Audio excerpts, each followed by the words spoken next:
Welcome back to New Day Northwest from the AAA Travel Alcove.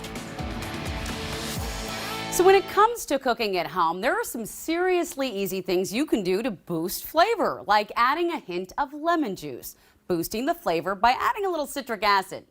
Chef Danielle Alvarez wrote a cookbook called Always Add Lemon, and she joined us all the way from Australia to show us this tasty fish recipe.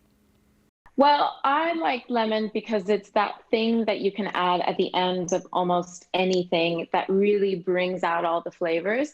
It's like adding salt, but sometimes you've added enough salt and you just need things to come up a little bit more, and a little squeeze of lemon will do that. It could be also lime, it could be vinegar, it could be anything with bright acidity. Just adds that extra punch. I love it. That is also the concept and name of your cookbook. Is that right? Yes. Yes, and I have it here. That's my cookbook, Always Add Lemon. Not every recipe in the book has lemon, just gonna say that, but it is something that I do a lot in my food, and kind of almost every recipe has a little squeeze of lemon at the end of it. What are we making today? Because I am expecting there to be some lemon in there. Yes, and today we're making a John Dory. So that's not a fish that you can find in your area. Any sort of small fish on the bone would work. Okay, I was going to ask what a John Dory was, but thank you for explaining that. So any small fish. Any small fish on the bone, because you're roasting it in the oven, and roasting on the bone is a really forgiving way to cook fish, and it keeps it really nice and moist. So I might just go ahead and get started. All right, let's do it. So John Dory, all you have to do is drizzle a little bit of olive oil, sprinkle of salt, do that on both sides. I've just got it on some baking paper here for easy cleanup after. And then our first glimpse of lemons, just sliced whole lemon. We just put a few on top. And then that goes into the oven. So a fish this size, which is a little less than 2 pounds, that cooks about 15 minutes. And then that's essentially the cooking of the fish done.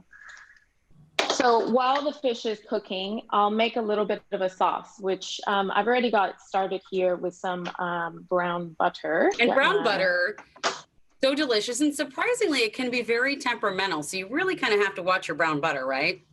Yeah, you don't want it to go too far. I've got it here in sort of like a golden stage, which is where you want it to be. So it smells so good though. I love brown butter and fish. It's one of the greatest combinations. And then once that's getting a little bit hot, we add in some salted capers. You could also use pickled capers as well, just rinsed. But they're just gonna go in here and cook for a minute or two. Any capers anyway. Any capers, anyway, absolutely.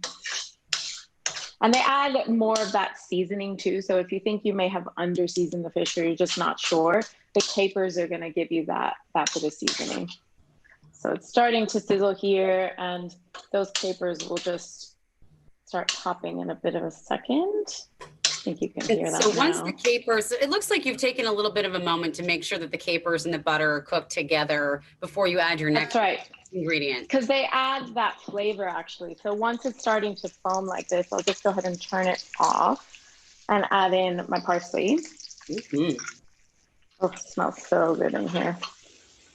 I bet it smells And that good. bit of cooking those things together really does infuse the flavors a lot better. So that's one of our sauces done. The other one is one that I brush onto the fish as soon as it comes out of the oven, which is a nori oil that you can see here. So nori is just that seaweed sheet that wraps all the sushi in the world. Looks like this. So all I do is brush that over a flame and blend it with a bit of olive oil. And it gives us more of that like ocean brine sort of flavor. And if you don't want too much of a fishy flavor, can you skip that step and it'll still be good? You totally can. Yeah, if you're not into that, you totally can.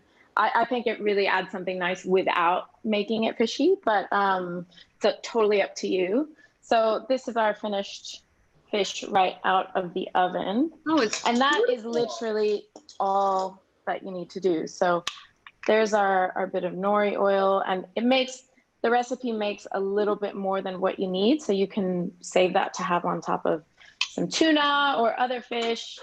And then our delicious brown butter, capers, and parsley. Just beautiful. And you know what? It's something that literally any level of cook you are, it looks like it's attainable. Well, my grandmother taught me that the only salad dressing there is lemon juice and olive oil. So I am sticking with your method. Thank you so much, Danielle. Thanks, Emily.